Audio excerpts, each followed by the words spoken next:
And I am pumped to be joined, as we are every single week, by the Hall of Famer, John Smoltz. John, how are we doing this week? It looks great. Yeah, we're in Minnesota, final round of the Pro Tour. Got some work to do. I'm in 11th place. I probably can pass about five guys. That's my goal, but all good. Got one more to go. I want to talk about the Pro Tour before we finish up today, but I want to start with the Atlanta Braves, a team obviously you played for the majority of your career. Atlanta Braves, Spencer Strider out now, was throwing 88 miles an hour at the end of his start the other day. There's some concern there. Ronald Acuna Jr. out. We hear it's going to be a while with another injury, same one he had early in the year. Obviously, Braves got off to a hot start this year. It's a very different season than last year. Is there any concern from you when it comes to the Atlanta Braves? Oh, there'd have to be a lot of concern. Again, when we talked at the beginning of the year, I said they're going to be as good as their health. And you could say that about a lot of teams, but they're really built around some superstars and some dynamic positions that really need to hit on. You know, I mean, center fielder, Acuna is everything that lineup kind of ticks off of, and they signed him to a long contract. And of course, when he's healthy, you see what he can do. And then the health issues are always a part of a long-term contract that you have to worry about. Pitching to me is everything for the Atlanta Braves, and it's what sets them apart. And we've talked. I mean, it is a broken record. And when you're allowing somebody to throw a ball 98, 99 miles an hour down the middle and brag about the statistical anomaly that he can't be hit in a pitch right down the middle, that's not a great stat. Yeah. And so I truly believe that the guys are being taught in such a bad way that when they lose their fastball, they have nowhere to go. They're not a command guy. They're a stuff guy. And so that's the concern. And when you have an elbow issue now the third time in a short period of time, you have to be concerned. And until they get that stable starting staff on relatively 11 people to have 5 starters through the year, that's what teams are going to be dealing with. That's why nobody's out of it. And that's why nobody's got it locked down, with maybe the exception of the Dodgers. Is it a staff philosophy, an organization philosophy, or is it a pitching philosophy as a whole now that we always talk about? Because you see some organizations that they keep a staff fairly healthy over the course of the season. Braves can't seem to keep guys healthy. So is it an organizational thing, individual pitcher, or just pitching as a whole? No, it's pitching as a whole.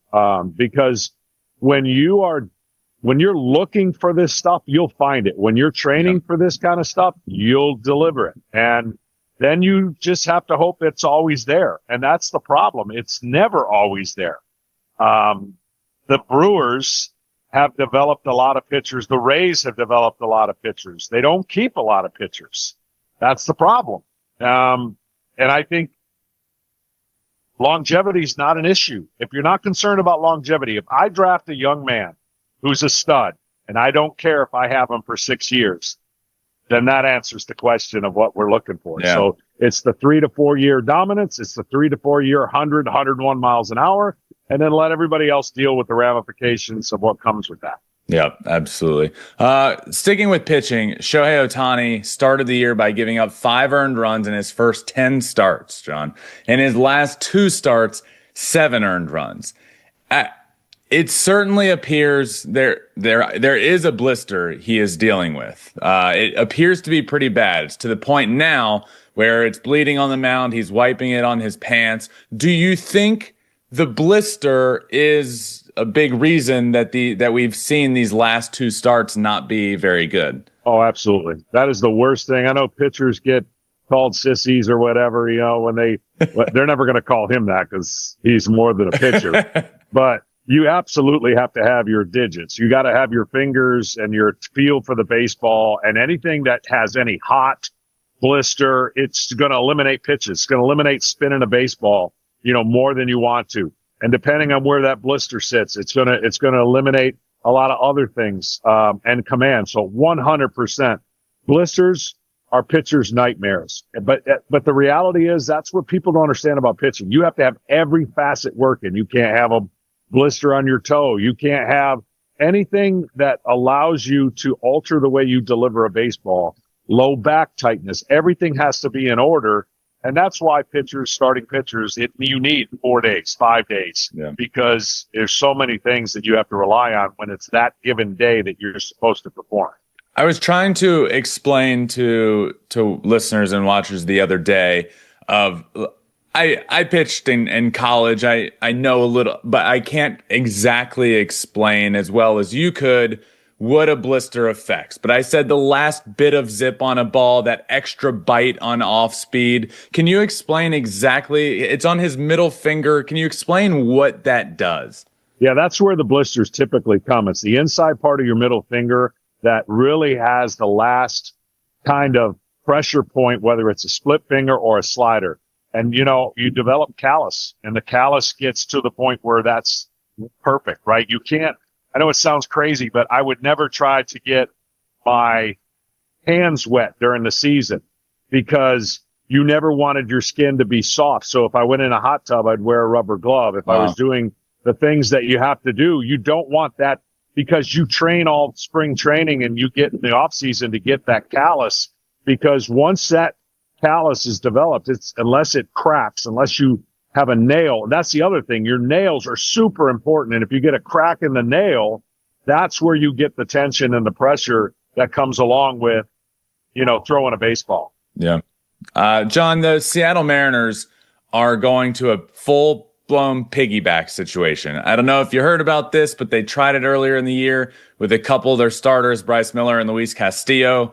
And now they have announced the entire 6-man rotation is all going to go through a piggyback. You're going to start, and then you're going to come in as the piggyback guy, and then you're going to flip-flop the next time around. What are your thoughts as a Hall of Fame pitcher on an entire organizational pitching rotation going through a piggyback situation? Personally, I would hate it.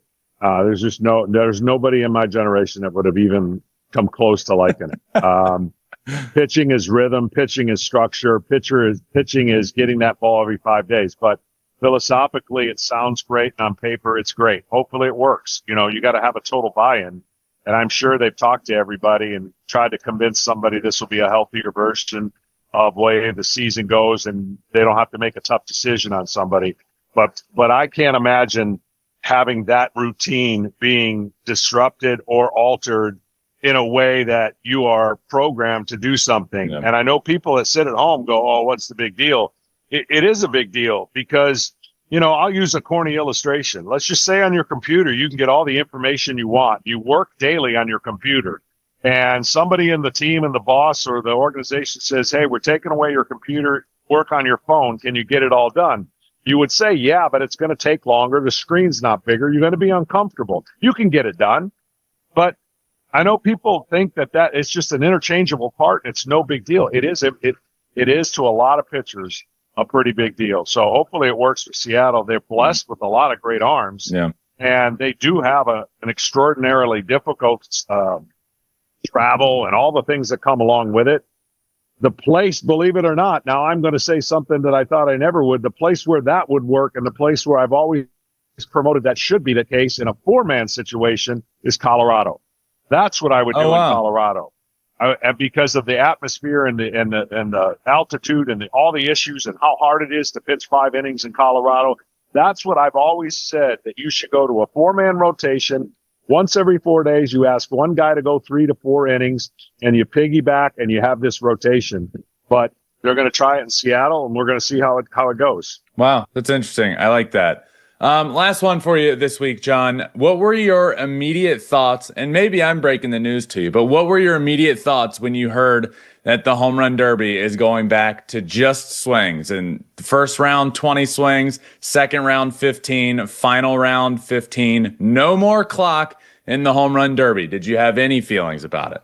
Well, I always felt that the Home Run Derby was a situation where the time was too much anyways. Guys were getting exhausted.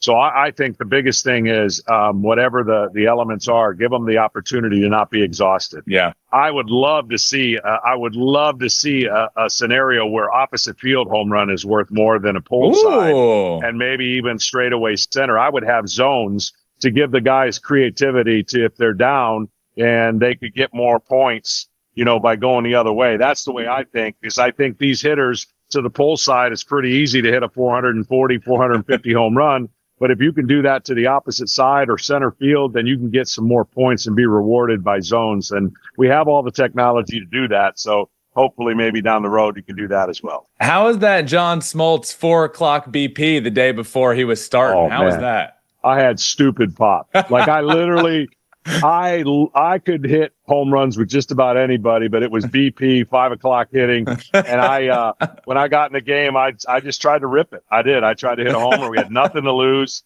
And that's the part I missed, when they took it away. But I also realized I was coming out in the National League earlier than I should, because they're never going to keep a pitcher in because they're going to pinch hit 100% of the time. Speaking of ripping it, John, quickly explain to me where you are. Obviously, you're part of the Pro Tour. You're a commissioner of this tour. Can you explain to everyone what this is? Because I have been locked in since you told me I could watch, and it is awesome entertainment. Yeah, so it's the last regular season tournament. We're down to the top 40 after this tournament. So guys in this last round are trying to position to get in the top 40, former athletes from every walk of life.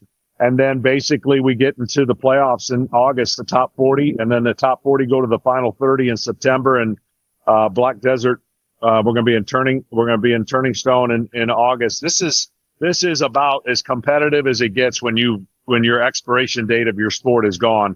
And there's a lot of young guys that bomb it. I mean, I played with Josh Donaldson yesterday. He's hit his 3-wood 50 yards by my driver. And it's all locked in right now. We got a great leaderboard. Baseball's won every tournament. Now baseball's in jeopardy this tournament. Tony Romo's having an unbelievable tournament. The football players, Ryan Suckup had a 2 on a par 5 with me the other day. Football is making a move, and baseball streak might come to an end.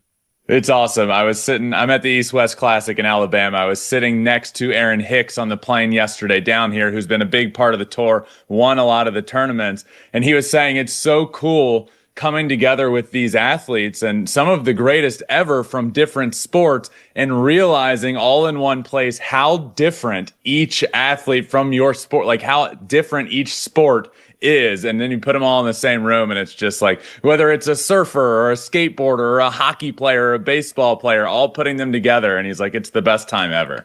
Yeah, it is. Guys are having a great time, and we're showing this first year what we can do. And it's been an absolute treat. John, I appreciate it as always. Good luck today. Hit them straight, and I appreciate the time, man. You got it. All right. See you next week. Yep. All right. Just wanted to thank John Smoltz for joining us as he does every